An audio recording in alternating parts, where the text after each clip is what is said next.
ഇപ്പോൾ മാം ഇപ്പോൾ ഈ ഒരു ജേർണി കണ്ടിട്ടുണ്ടാവുമല്ലോ കുറേ സ്റ്റുഡൻസിൻ്റെ. ഇപ്പോൾ ഒരു ട്രെൻഡാണ്, അതായത് 90+ മാർക്ക് കിട്ടിയ സ്ഥിതിക്ക് ഇപ്പം നമ്മൾ ജർമ്മൻ ഹൗസ് ബിൽഡിങ്ങിനെ കുറിച്ച് സംസാരിക്കുകയാണെങ്കിൽ ഒരു ഡിപ്ലോമ ഇക്വിവലൻ്റ് ആയിട്ടുള്ള ഒരു പ്രോഗ്രാമാണ്, അതായത് ഒരു ഡിഗ്രി അല്ല. അപ്പോൾ തീർച്ചയായിട്ടും ഒരു പേരൻറ്റിനെയും കുട്ടീനെയും 90% മാർക്ക് മേടിച്ചൊരു കുട്ടീനെ സംബന്ധിച്ച് മാനസികമായിട്ട് അവർക്കൊരു ബുദ്ധിമുട്ടുണ്ടാവും, ഈവൻ ദോ ജർമ്മനിയിലാണെങ്കിൽ ഇങ്ങനെ ഒരു പ്രോഗ്രാമിന് പോകാനായിട്ട്. അതെങ്ങനെ നമുക്ക് അഡ്രസ്സ് ചെയ്യാൻ പറ്റും? ഇപ്പം 90% അബവ് മാർക്കിൻ്റെ കാര്യം പറഞ്ഞാൽ ഞാൻ പേഴ്സണലി 90% അബവ് ഞാൻ വാങ്ങിയൊരു കുട്ടിയാണ്. പക്ഷേ ഞാൻ എൻ്റെ അഡ്മിഷൻ സമയത്ത് 2-3 പ്രശ്നങ്ങൾ ഞാൻ ഫേസ് ചെയ്തിട്ടുണ്ടായിരുന്നു. +2 കഴിഞ്ഞ് ഈ പറഞ്ഞ 95% എനിക്കുണ്ടായിരുന്നു. പക്ഷെ ഞാൻ ഉദ്ദേശിച്ച കോളേജിലേക്ക് എനിക്ക് കിട്ടുന്ന 4th അലോട്ട്മെന്റിലാണ് എനിക്ക് അഡ്മിഷൻ കിട്ടുന്നത്. ഞാൻ ഈവൻ ആ ഒരു സിറ്റുവേഷനിൽ എനിക്ക് അഡ്മിഷൻ കിട്ടില്ലെന്ന് പോലും ഞാൻ വിചാരിച്ചു പോയി. അങ്ങനെ അത്രയും മാർക്ക് ഉണ്ടായിട്ട് പോലും നമ്മളൊരു ഡിഗ്രി ഞാൻ ഓപ്റ്റ് ചെയ്തത് ഇംഗ്ലീഷ് ആയിരുന്നു, ബിക്കോസ് ഞാൻ പാഷനേറ്റ് ആയിട്ടുള്ള ഒരു സബ്ജക്റ്റ് ആണത്, അതുകൊണ്ട് ഓപ്റ്റ് ചെയ്തത്. പക്ഷേ ഈവൻ അതിന് പോലും അഡ്മിഷൻ്റെ ഒരു ബേസിസിൽ പോലും ഞാനൊരു ഡിഫിക്കൽട്ടി ഫേസ് ചെയ്തു. പിന്നെ അത് മാത്രമല്ല, ഇപ്പോൾ സാറ് പറഞ്ഞ പോലെ തന്നെ നമ്മൾ ഇനി അതല്ലാതെ ഞാൻ പാഷൻ്റെ ബേസിൽ ഒരു കോഴ്സ് സെലക്ട് ചെയ്തു. അങ്ങനെ അല്ലാതെ നമ്മൾ ഇഷ്ടംപോലെ സ്റ്റുഡൻസ് സെലക്ട് ചെയ്യുന്നത്, ബിക്കോസ് +2 കഴിഞ്ഞാൽ ഓട്ടോമാറ്റിക്കലി സയൻസിന് പോകുക എന്നുള്ളൊരു ഒരു കൺവെൻഷൻ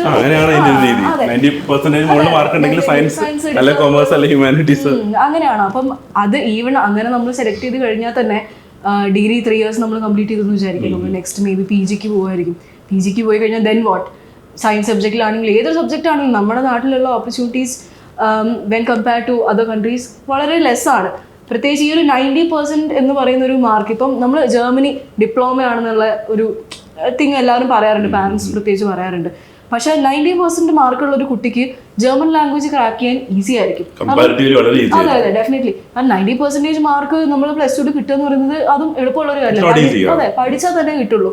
അപ്പം അങ്ങനെ പഠിക്കാൻ ഓൾറെഡി മെന്റാലിറ്റി ഉള്ള ഒരു കുട്ടിക്ക് ജർമ്മൻ ലാംഗ്വേജ് എന്ന് പറയുന്നത് വിത്തിൻ 1.5 അല്ലെങ്കിൽ 2 years മാക്സിമം ക്രാക്ക് ചെയ്യാൻ പറ്റുന്ന. അതെ അതെ, ഈവൻ ഫസ്റ്റ് അറ്റംപ്റ്റിൽ തന്നെ ക്രാക്ക് ചെയ്ത് പോകാൻ പറ്റുന്നതന്നെ ഉണ്ടാവുള്ളൂ അത്തരം സ്റ്റുഡൻസ് ആയിട്ട് പഠിക്കുന്ന കുട്ടികൾക്ക്. അപ്പം അങ്ങനെയുള്ള ഒരു കുട്ടിക്ക് ഈ ഡിപ്ലോമ എന്ന് പറയുന്നത്, ഡിപ്ലോമ ഡിഗ്രി എന്നൊക്കെ പറയുന്നത് പുറത്ത് നമ്മളൊരു പുറത്തേക്ക് ഒരു കൺട്രിയിലേക്ക് മൈഗ്രേറ്റ് ചെയ്ത് കഴിഞ്ഞാൽ നമ്മുടെ നാട്ടിലെ പോലെ അത്രയും ഇമ്പോർട്ടൻ്റ് ആയിട്ടുള്ള ഡിസ്റ്റിങ്ഷൻ അല്ല.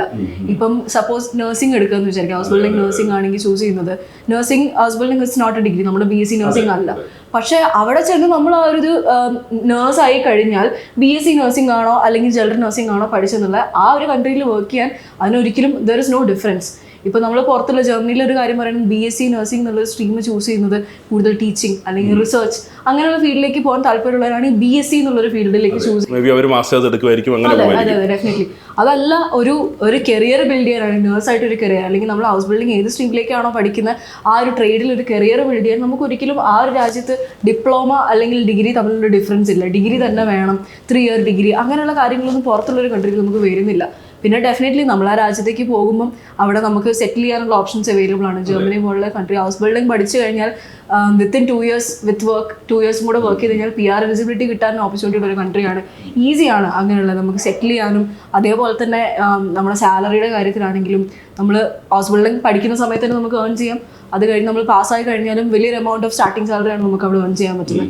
അങ്ങനെയുള്ള പല കാര്യങ്ങളും വെച്ച് നോക്കുമ്പോൾ നമ്മളിപ്പോൾ അയ്യോ ഡിപ്ലോമയല്ലേ എന്ന് വിചാരിച്ച് അത്രയും വലിയൊരു ഓപ്പർച്യൂണിറ്റി തന്നെയായിരിക്കും നമ്മൾ മേ ബി അത് വിചാരിച്ച് നമ്മൾ ഒഴിവാക്കും. അവർക്ക് വേണമെങ്കിൽ പിന്നീട് അവർക്ക് ഇഷ്ടമുള്ള കോഴ്സ് പഠിക്കാനുള്ള ഓപ്പർച്യൂണിറ്റി അവിടെ ചെന്നാറുണ്ട്, ഫ്രീ ആയിട്ട് പഠിക്കാനുള്ള ഓപ്പർച്യൂണിറ്റി ഉണ്ട്. എനിക്ക് തോന്നുന്നത് എന്താ പറയുക സാർ, ഇത് ഇപ്പോൾ ഒരു സൊസൈറ്റിയിൽ അങ്ങനെയല്ല, നമ്മളൊരു പരിധി വരെ നമ്മുടെ തീരുമാനങ്ങൾ എടുക്കുന്നതിൽ നമ്മുടെ സമൂഹത്തിലുള്ള ട്രെൻഡുകളൊക്കെ ഒരു പരിധി വരെ ഒരു ഫാക്ടർ ആവാറുണ്ട്. ഇപ്പം ഒരു പേരൻറ്റിനെ സംബന്ധിച്ച് മേ ബി അവർക്കൊരു കല്യാണത്തിന് പോകാമെന്ന് വിചാരിക്കുക, അപ്പോൾ പറയുകയാണ് എൻ്റെ മോൾ ഡിപ്ലോമയാണ് പഠിക്കുന്നത് എന്ന് പറയുന്നത് അവർക്കൊരു കുറച്ചിലായിട്ടാണ് ഫീൽ ചെയ്യുന്നത് മേ ബി. അപ്പോൾ നമ്മുടെ സൊസൈറ്റി മാറി വരുന്നുണ്ടെന്നാണ് ഞാൻ മനസ്സിലാക്കുന്നത്. സ്റ്റിൽ കുട്ടികൾ ഇപ്പം എത്രയോ കുട്ടികൾ ഇപ്പം നമ്മൾ മനസ്സിലാക്കുന്നത് നമ്മുടെ ലാംഗ്വേജ് ഇൻസ്റ്റിറ്റ്യൂട്ടിൽ തന്നെ 600 കുട്ടികൾ ഇവിടെ ലാംഗ്വേജ് പഠിക്കുന്നുണ്ട്. അവരെല്ലാം മെജോറിറ്റി ആളുകളും +2 കഴിഞ്ഞിട്ട് വന്നവരാണ്, മാറി വരുന്നുണ്ട്. പക്ഷേ സ്റ്റിൽ ആളുകൾക്കൊരു പിന്നെ നോളജ് ഓറിയൻറ്റഡ് ആയിട്ടുള്ള ഒരു സിസ്റ്റം ആയതുകൊണ്ട് ഡിഗ്രി PG അങ്ങനത്തെ ഒരു സിസ്റ്റത്തിൽ തന്നെയാണ് പോയിക്കൊണ്ടിരിക്കുന്നത്. അപ്പോൾ ആ ഒരു കൺവെൻഷണൽ രീതി നമ്മൾ ബ്രേക്ക് ചെയ്യേണ്ടതായിട്ടുണ്ടോ, അല്ലെങ്കിൽ അതിനൊരു അവയർനെസ് കൊടുക്കേണ്ടതുണ്ടെന്ന് സാറിന് തോന്നുന്നുണ്ടോ? തീർച്ചയായിട്ടും ഉണ്ട്. അതായത് നമ്മുടെ സിനാരിയോയും വിദേശ രാജ്യങ്ങളിലെ സിനാരിയോയും ഭയങ്കര ഡിഫറൻ്റ് ആണ്. ഇപ്പോൾ ഉദാഹരണത്തിന് പറയുകയാണെങ്കിൽ നമ്മുടെ നാട്ടിൽ ഒരാൾ MBA പഠിക്കുന്നത് വിചാരിക്കുക, ഡിഗ്രി കഴിഞ്ഞാൽ നേരിട്ട് പോയി നമ്മൾ MBA പഠിക്കുകയാണ്. ഒരു ഡെവലപ്ഡ് കൺട്രിയിൽ എങ്ങനെയാണെന്ന് ചോദിച്ചാൽ ഒരാളെ ഡിഗ്രി കഴിഞ്ഞൊരു ജോലിക്ക് കയറി എക്സ്പീരിയൻസ് ആയി ഒരു മാനേജർ ലെവലിലേക്ക് പ്രൊമോഷൻ കിട്ടേണ്ട ആവശ്യം വരുമ്പോഴോ അല്ലെങ്കിൽ ഒരു ഓർഗനൈസേഷനിൽ ലീഡർ ലെവലിലേക്ക് പോകുന്ന സമയത്താണ് അവർ പലപ്പോഴും MBA പഠിക്കുന്നത്. അപ്പം MBA എന്ന് പറഞ്ഞാൽ പ്രാക്ടിക്കൽ ഓറിയൻറ്റഡ് ആയിട്ടുള്ള സ്റ്റഡീസാണ്. അതായത് ഒരു ഓർഗനൈസേഷനെ എങ്ങനെ മാനേജ് ചെയ്യാം അല്ലെങ്കിൽ അയാളെ എങ്ങനെ അവിടെ ലീഡറായിട്ട് ചെയ്യാം എന്നുള്ളത് പ്രാക്ടിക്കലായിട്ട് മനസ്സിലാവണമെങ്കിൽ അവർക്ക് ബേസിക്കലി ജോലി ചെയ്തിട്ടുള്ള എക്സ്പീരിയൻസ് വേണം. അങ്ങനെയുള്ളവരാണ് അവിടെ ഇത് പഠിക്കാൻ പോകുന്നത്. നമ്മുടെ ഇവിടെ എന്ന് വെച്ചാൽ എല്ലാ കാര്യങ്ങളും അക്കാദമിക് ആയിട്ടാണ് നമ്മൾ പഠിക്കുന്നത്.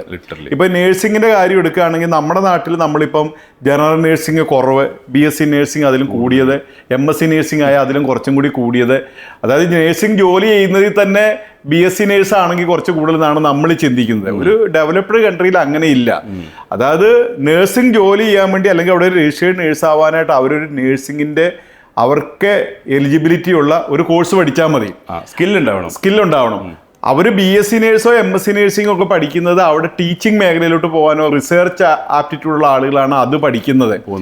അങ്ങനെ പോകുന്ന ആളുകൾക്ക് ശമ്പളം കുറവാണ് താനും. അതായത് റിയൽ ആയിട്ട് നേഴ്സായിട്ട് ജോലി ചെയ്യുന്ന ഒരാൾക്ക് നേഴ്സിന്റെ ശമ്പളം കിട്ടും, അവർക്ക് ഓവർ ടൈം സാലറി കിട്ടും, അവർക്ക് ഇഷ്ടമുള്ളപ്പോൾ ലീവ് എടുക്കാം. അഡീഷണൽ ആയിട്ട് അവർ ഓവർ ടൈം ചെയ്ത് കഴിഞ്ഞാൽ ഇപ്പൊ 2 നൈറ്റ് എടുത്താൽ അവർക്ക് വേണമെങ്കിൽ 4 ഡേ ഓഫ് എടുക്കാൻ വേണ്ടി പറ്റും. ഇപ്പൊ പലപ്പോഴും നേഴ്സുമാരൊക്കെ വിദേശ രാജ്യങ്ങളിലുള്ള ആളുകൾ ഫ്രീക്വന്റ് ആയിട്ട് നാട്ടിൽ വരാൻ പറ്റുന്നത് അവര് കോമ്പൻസേറ്റ് ചെയ്ത് നൈറ്റോ അതർ ഷിഫ്റ്റുകളോ ഒക്കെ എടുത്തിട്ടാണ് അവരൊരു 15 ദിവസത്തെ ബൾക്കായിട്ട് സാലറി ഉള്ള ലീവ് അവർ അക്യുമുലേറ്റ് ചെയ്യും.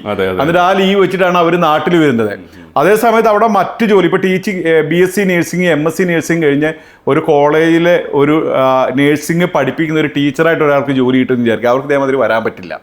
അവർക്കൊരു ഫിക്സഡ് സാലറിയേ ഉള്ളൂ. അവർക്ക് എന്താ പറയുക അഡീഷണൽ ആയിട്ട് കിട്ടാനുള്ള ഓപ്പർച്യൂണിറ്റി ഇല്ല. അവർക്ക് ലീവ് എടുക്കണമെങ്കിൽ ലോസ് ഓഫ് പേയിൽ അവർക്ക് ലീവ് എടുത്ത് വരാൻ വേണ്ടി പറ്റുള്ളൂ. അപ്പം ഇത് നമ്മൾ പലപ്പോഴും മനസ്സിലാക്കുന്നില്ല നമ്മുടെ നാട്ടിൽ. ഇപ്പോഴും ഡിഗ്രി PG എന്ന് പറഞ്ഞിട്ട് നമ്മൾ പോവാണ്. ഇപ്പം എൻ്റെ ഒരു കസിൻ ജർമ്മനിയിൽ നേഴ്സായിട്ട് പ്രാക്ടീസ് ചെയ്യാണ്. ആക്ച്വലി ആൾ നേഴ്സിംഗ് ഇവിടുന്ന് പഠിച്ച് അങ്ങനെയാണ് പോയത്. അപ്പോൾ ആളോട് സംസാരിക്കുമ്പോൾ ആൾ മാസത്തിൽ 7 ലക്ഷം രൂപ വരെ എമൗണ്ട് ഏൺ ചെയ്ത മന്ത് ഉണ്ടായിട്ടുണ്ട്. എല്ലാ മാസവും എനിക്ക് തോന്നുന്നു ഒരു ഓൺ ആവറേജ് 5 above കിട്ടുന്നുണ്ട്. 7 ലക്ഷം രൂപ വരെ കിട്ടിയിട്ടുണ്ട്. അപ്പം ആലോചിച്ച് നോക്കുക, ആൾ GNM മാത്രമേ ഉള്ളൂ, ഒരു ഡിഫറൻസും ഇല്ല. അപ്പോൾ അവിടെ GNM PSc എന്നുള്ളൊരു കാറ്റഗറി ക്രൈറ്റീരിയ ഡിഫറൻസ് ഒന്നുമില്ല. ഇപ്പം എൻ്റെ എൻ്റെ സ്വന്തം സിസ്റ്റർ UK വെർക്ക് ചെയ്യുന്നത്. നിങ്ങൾ ഏത് വെസ്റ്റേൺ കൺട്രി എടുത്താലും GNM PSc എന്ന് കാറ്റഗറി ഒന്നുമില്ല. മിക്കും ചിലർ ഫിൽട്രേഷൻ വെച്ചിട്ടുണ്ടാവും. അവിടെ ചെന്ന് പ്രാക്ടീസ് ചെയ്യാനുള്ള സ്കിൽ ഉണ്ടോ എന്ന് മാത്രമാണ് നോക്കുക. ഇപ്പോൾ ഉദാഹരണത്തിന് പറയുകയാണെങ്കിൽ എൻ്റെ അനിയനും വൈഫും അവർ ഫാമിലിയായിട്ട് ഓസ്ട്രേലിയയിലാണ്, സിറ്റിസൺസ് ആണ്. അപ്പോൾ അനിയൻ്റെ വൈഫ് നേഴ്സാണ്. അപ്പോൾ അവളോട് ഞാൻ ചോദിച്ചു എങ്ങനെയാണ് ഓവർ ടൈം ഒക്കെ ചോദിച്ചപ്പോൾ അവൾ പറയുന്നത് വെച്ചാൽ 24 മണിക്കൂർ ദിവസം ഉള്ളൂ എന്നുള്ള പരിമിതി അവിടെ ഉള്ളൂ. 36 മണിക്കൂർ ദിവസം ഉണ്ടായിരുന്നെങ്കിൽ 36 മണിക്കൂർ ജോലി ചെയ്യായിരുന്നു. അപ്പോൾ അത്രയും ജോലി ചെയ്ത് ഏൺ ചെയ്ത് അവർ 2 വീട് അവിടെ വാങ്ങി വലിയ നിലയിലേക്ക് അവർ പോകാൻ പറ്റിയത് അവർക്ക് അത്ര ആ ഒരു ഫീൽഡിൽ വർക്ക് ചെയ്യുന്നത് കൊണ്ടാണ്. അതേസമയത്ത് മറ്റു പല ആളുകൾക്ക് അത് പറ്റുന്നില്ല ആ ഒരു കാര്യം. അപ്പോൾ എനിക്ക് തോന്നുന്നത് അങ്ങനത്തെ കാര്യങ്ങളൊക്കെ എന്ന് പറയുന്നത് നമ്മളൊരു ലിമിറ്റഡ് ആയിട്ടുള്ള ചെറിയൊരു സ്പേസിൽ നിന്ന് ചിന്തിക്കുമ്പോഴാണ് ഡിഗ്രി PG എന്നൊക്കെ പറയുന്നത്. ഇപ്പം നമ്മുടെ കവലയിലിരുന്ന് ഡിഗ്രിനെ PGനെ കുറിച്ച് പറയുന്നവർക്ക് ജർമ്മനിയിൽ നടക്കുന്ന അല്ലെങ്കിൽ ഈ US നടക്കുന്ന സെനാരിയെക്കുറിച്ച് അവർക്ക് അറിവുകളില്ല. അവർക്ക് നമുക്ക് ന്യൂസിലൂടെ കാണുന്ന കാര്യങ്ങളാണ്. അപ്പോൾ ഇതിൻ്റെ റിയാലിറ്റി എന്താണെന്ന് വെച്ചാൽ ഒരു വെസ്റ്റേൺ കൺട്രീസിലെ ഡെവലപ്ഡ് കൺട്രീസിൻ്റെ തോട്ട് പ്രോസസ് എന്ന് പറഞ്ഞിട്ടുണ്ടെങ്കിൽ സ്കിൽഡ് ആയിട്ടുള്ള ആളുകളെ കിട്ടുക എന്നുള്ളതാണ്, കുറേ നോളജ് ഉള്ള ആളുകളെ കിട്ടുക എന്നുള്ളതല്ല.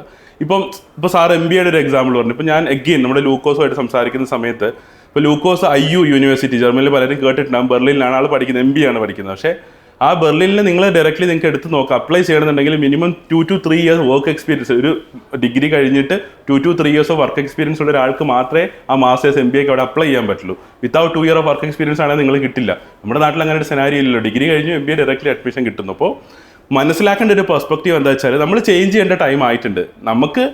നമ്മളൊരു ഡെവലപ്ഡ് കൺട്രി പോകുന്ന സമയത്ത് അവരവരുടെ ഹ്യൂമൻ റിസോഴ്സിൽ നിന്ന് എക്സ്പെക്ട് ചെയ്യുന്ന സ്കിൽസ് ആണ്, നോളജ് അല്ല. ഇപ്പോൾ അതുകൊണ്ടാണ് ഹൗസ് ബിൽഡിംഗ് പോലത്തെ ഒരു പ്രോഗ്രാമിൽ നിങ്ങളൊരു 3 വർഷം കൊണ്ട് നിങ്ങൾ ഈക്വലി പ്രാക്ടിക്കലും തിയറിയും പഠിച്ചിട്ടാണ് മുമ്പോട്ട് വരുന്നത്. എന്തുകൊണ്ടാണ് ഹൗസ് ബിൽഡിംഗ് പഠിക്കുന്ന കുട്ടികൾക്ക് ഉറപ്പായിട്ട് ജോലി കിട്ടുന്നതെന്ന് ചോദിച്ചിട്ടുണ്ടെങ്കിൽ അവർ 3 yearന്റെ ഒരു കോഴ്സ് കംപ്ലീഷൻ ഡിഗ്രി അല്ലെങ്കിൽ ഡിപ്ലോമ സർട്ടിഫിക്കറ്റ് മാത്രമല്ല അവരുടെ കയ്യിലുള്ളത്, അവരുടെ കയ്യിൽ 3 yearന്റെ എക്സ്പീരിയൻസ് സർട്ടിഫിക്കറ്റ് അല്ലെങ്കിൽ അത് 2100 മണിക്കൂർ അവർ തിയറി പഠിക്കുമ്പോൾ 2500 മണിക്കൂർ അവർ പ്രാക്ടിക്കൽ കൂടുതലാണ് പഠിക്കുന്നുണ്ട്. ആ ഒരു 2500 മണിക്കൂറിന്റെ എക്സ്പീരിയൻസുമായിട്ടാണ് ഒരു ഇൻഡസ്ട്രിയിലേക്ക് ഒരാൾ പോകുന്നത്.